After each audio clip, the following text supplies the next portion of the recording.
Hello and welcome to this edition of Talk Time. I am Paranjoy Guha-Thakurta in the studio of Lok Sabha Television here in New Delhi. Can a low-cost computer also become a mobile telephone?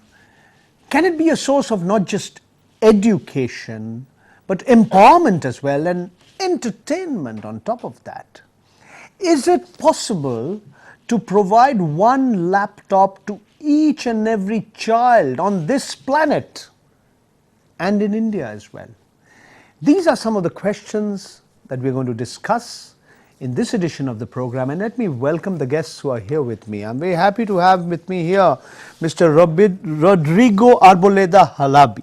Okay, Mr. Rodrigo is currently Chairman and Chief Executive Officer of the One Laptop Per Child Association, born in Colombia, currently based in Miami in Florida, studied architecture at the Massachusetts Institute of Technology, has been working closely with Mr. Nicolas Negroponte from 1982 onwards. Thank you so much, Mr. Rodrigo Arboleda, for coming here. It's a pleasure to be here. With us here is Mr. Satish Jha. He is Chairman of the OLPC India Foundation that has a mandate to reach out to 250 million children in the country who are currently growing up without access to computing. A former journalist, a global corporate executive, has been associated with various initiatives of various organizations, including bodies like the United Nations. Thank you, Satish, for coming here. Thank you very much for calling me. Mr. Rodrigo, is it possible to provide one laptop per child? And when do you see it happening? Do you see it happening in your lifetime or in the lifetime of your child or your grandchild? Is it possible? Possible, yes. Technologically wise, it's possible. Perhaps the bottleneck of the whole idea is not even connectivity, which is what people think is energy. And therefore, is that electricity? Electricity, see. Capacity to consume or to produce the electricity that is needed to run the possible 1 billion children that are now 3 years or up.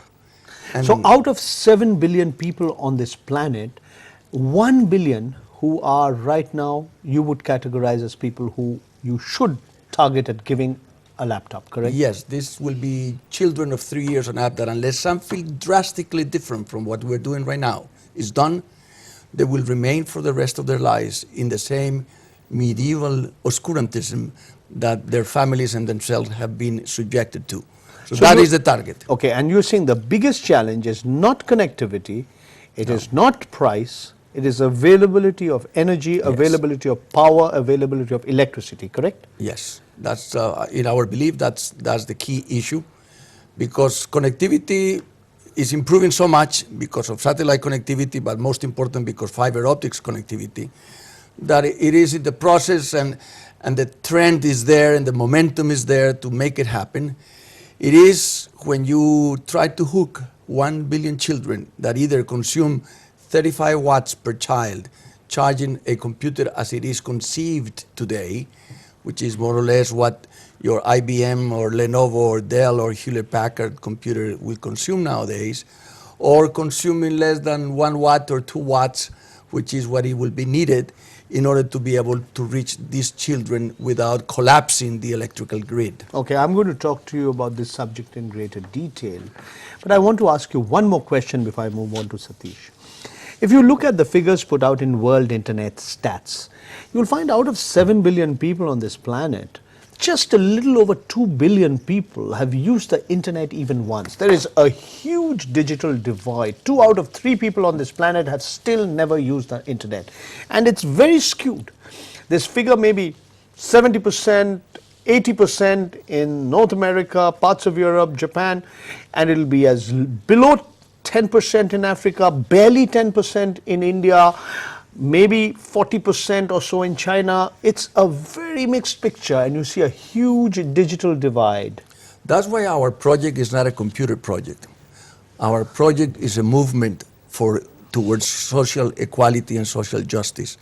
It's to provide a child in a jungle of the Amazons or in the high mountains of the Peru Andes mountains or in the plateaus of the Siberia or in the jungles of Africa or even in the agricultural rural communities of India, the same opportunity of access in quantity, but most important in quality, to education and to knowledge that the most privileged child in New York, Tokyo, or Berlin. That is the quest, and that is the challenge.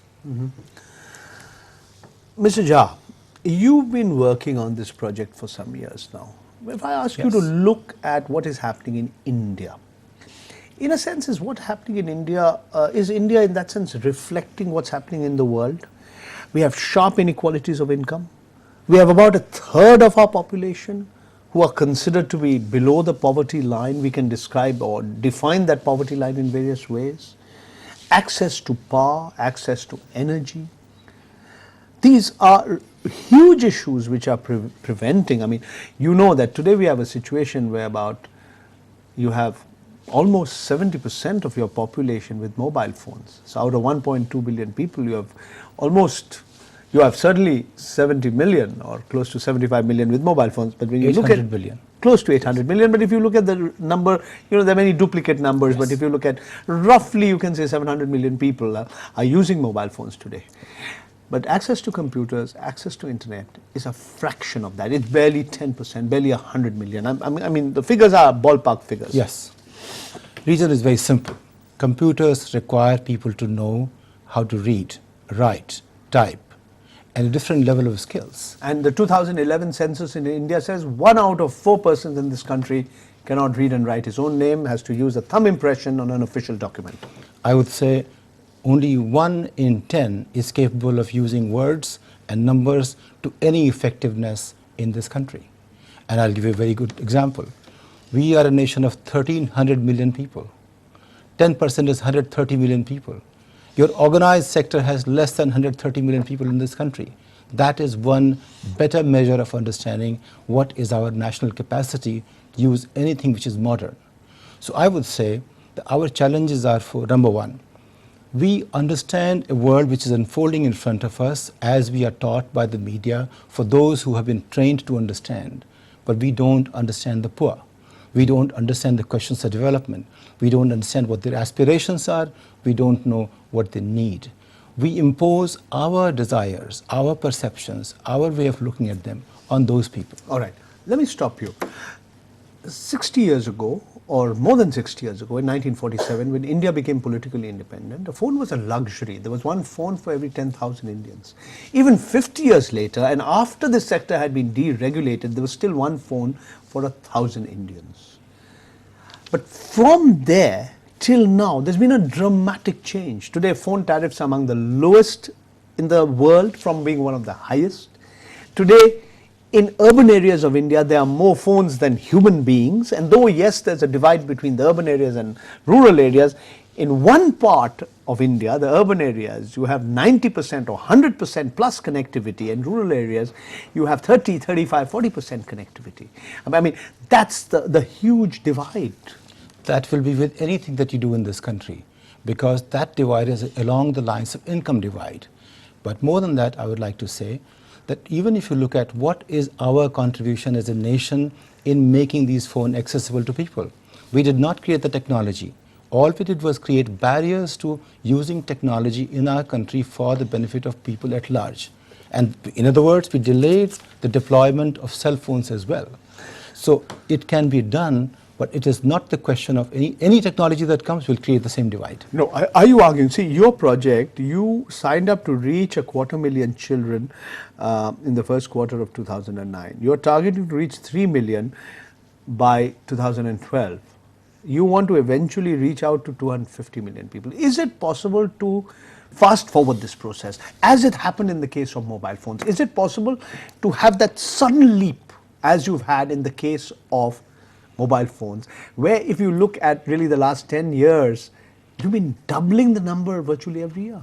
I'll share with you. We can achieve this in 5 years' time, straightforward. I'll tell you how. India is, if you look at a country of 2 to 3 million people each, we are 600 odd districts. Consider each district officer as the president of that country and mandate the person, go ahead and do it. Uruguay did it in less than 24 months. We are 650 Uruguays at the most. We can do it in Same, 20 One months. state of India, Uttar Pradesh, is bigger than Western Europe, or yeah, it's about close to 180 million people. And So the you size think of- it's possible to do it, right? It depends on how you divide it well, you cut it well, and you can do it. Okay. What I'm going to do is I'm going to take a break in our program at this particular point of time. And I want both of you to critically look at the recent scheme that has been announced by the Government of India, the Ministry of Human Resources Development, the famous $35 Akash tablet, which has been designed and developed by the Montreal-based company Data Wind, and which has been headed by Mr. Suneet Singh Tuli, a person of Indian origin. I want you to examine this particular project, look at its advantages, disadvantages, and how does it compare with the kinds of projects that both of you are involved in. So I'll be back with both of you in a short while from now. We are looking at low-cost computing. We are looking at whether a computer can truly empower the poor, the underprivileged across the world and also in India. Stay with us. We'll be back with you in a very short while from now.